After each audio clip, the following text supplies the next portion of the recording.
Let's mic, देश का मिजाज, नॉर्थ ईस्ट। असम में अल्पसंख्यक छात्र संघ all Assam minority students union ने चुनाव आयोग से मांग की है कि नेशनल रजिस्टर ऑफ सिटीजन यानी एनआरसी में शामिल लोगों के नाम अंतिम वोटर लिस्ट में जरूर आए। संगठन का कहना है कि 2019 में रजिस्टर में जिनके नाम आए थे, अगर उन्हें रजिस्टर लिस्ट से निकाल दिया गया तो एनआरसी बनाने का मकसद पूरा खत्म हो जाएगा। उन्होंने ये भी कहा है कि जिन लोगों को रजिस्टर से बाहर रखा गया है, उनके नाम तब तक वोटर लिस्ट में न हटाए जाएं जब तक वो सारी कानूनी राहतें हासिल न कर लें। यूनियन ने एक ज्ञापन में कई गड़बड़ियों का भी जिक्र किया है, खासकर वर्तमान स्पेशल रिवीजन प्रक्रिया में, और आरोप लगाया है कि मुख्यमंत्री हेमंत बिस्व शर्मा और बीजेपी के कुछ नेता पब्लिक स्टेटमेंट्स के जरिए इसमें दखल दे रहे हैं जो कानून के खिलाफ है। त्रिपुरा के मुख्यमंत्री डॉक्टर माणिक शाह ने असम त्रिपुरा सीमा पर चुराईबारी चेक पोस्ट पर बार बार लगने वाले ट्रैफिक जाम के मुद्दे को गंभीरता से उठाया है।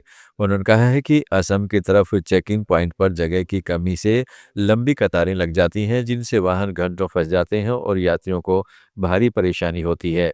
उत्तर त्रिपुरा जिले के दौरे के बाद मीडिया से बातचीत में डॉक्टर शाह ने बताया कि उन्होंने खुद इलाके का निरीक्षण किया और अब इस समस्या का स्थायी समाधान निकालने के लिए असम के मुख्यमंत्री हेमंत बिस्व शर्मा से जल्द बात करेंगे ताकि सड़क चौड़ीकरण और बेहतर व्यवस्था हो सके।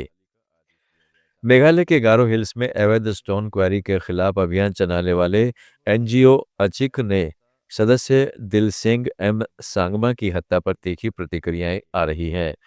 तुरा सांसद सलेंग सांगमा ने शिलांग में मीडिया से बातचीत में राज्य सरकार पर आरोप लगाया है कि वो अवैध गतिविधियों, चाहे स्टोन क्वेरी हो, कोयला खनन, मवेशी तस्करी या अन्य, इनको खुलेआम बढ़ावा दे रही है। अपराधी इतने बेखौफ हो गए हैं कि वो लोगों की जान तक लेने लगे हैं। उन्होंने सवाल उठाया कि क्या सरकार ने किसी भी अवैध काम में शामिल व्यक्ति को गिरफ्तार किया या किसी अधिकारी को निलंबित किया है। मणिपुर में कुकी स्टूडेंट्स ऑर्गेनाइजेशन ने राज्यपाल से तत्काल हस्तक्षेप की मांग की है ताकि Indira Gandhi national tribal university के रीजनल कैंपस मणिपुर में विस्थापित कुकीजो छात्रों और कर्मचारियों की समस्याओं का समाधान हो। संगठन ने राज्यपाल को भेजे ज्ञापन में बताया है कि मई 2030 से चली आ रही जातीय हिंसा के कारण कुकीजो समुदाय के सभी छात्र और स्टाफ को कांग पोकपी जिले के माखन कैंपस में भागना पड़ा। ऑर्गेनाइजेशन का आरोप है कि कुकीजो छात्र अब भी कैंपस तक नहीं लौट पा रहे हैं। अरुणाचल प्रदेश के मुख्यमंत्री पेमा खांडू ने अवैध प्रवासन रोकने के लिए मजबूत इनर लाइन परमिट सिस्टम लागू करने की घोषणा की है। इसमें ओवर स्टेइंग, एक्सपायर्ड परमिट्स, असामान्य यात्रा पैटर्न और real time entry exit data को ट्रैक किया जाएगा। ईटानगर में एक बैठक के बाद उन्होंने एक्स पर कहा है कि राज्य को गैरकानूनी प्रवास और परमिट के दुरुपयोग से बचना जरूरी है ताकि सुरक्षा, कानून का शासन और आदिवासी अधिकारों की रक्षा हो सके। कैबिनेट की मंजूरी मिलते ही नए नियम लागू होंगे। बाहर से मजदूर लाने वाले नियोक्ताओं को सरकार को सूचित करना होगा ताकि सत्यापन हो सके। मिजोरम के मुख्यमंत्री लालदू होमा ने जानकारी दी है कि उनकी सरकार ने दिसंबर 2023 में सत्ता संभालने के 2 साल में कुल 139 करोड़ 57 लाख रुपए की विरासत में मिली प्रतिबद्ध देनदारियों में से 63 करोड़ 11 लाख रुपए चुकता कर दिए हैं।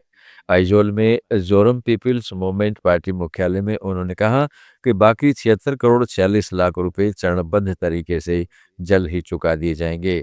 अगले 3 साल में सभी बकाया खत्म हो जाएंगे। नागालैंड के मुख्यमंत्री नेफ्यू रियो ने नामसांग सर्कल के एक्स्ट्रा असिस्टेंट कमिश्नर मुख्यालय को कोंग शोंग में लोंगलेंग जिले के योंगलोक में स्थानांतरित करने की घोषणा की है। दीमापुर में एक सार्वजनिक कार्यक्रम में रियो ने कहा है कि यह फैसला लंबे समय से चली आ रही जनप्रतिनिधियों की मांग पर आधारित है। इसे विकास की बदलती जरूरतों, जनसंख्या स्थिति तथा बेहद संपर्क ध्यान में रखते हुए लिया गया है। आप सुन रहे थे let's mike more than radio. Follow कीजिए हमें हमारे सोशल मीडिया प्लेटफॉर्म्स पर।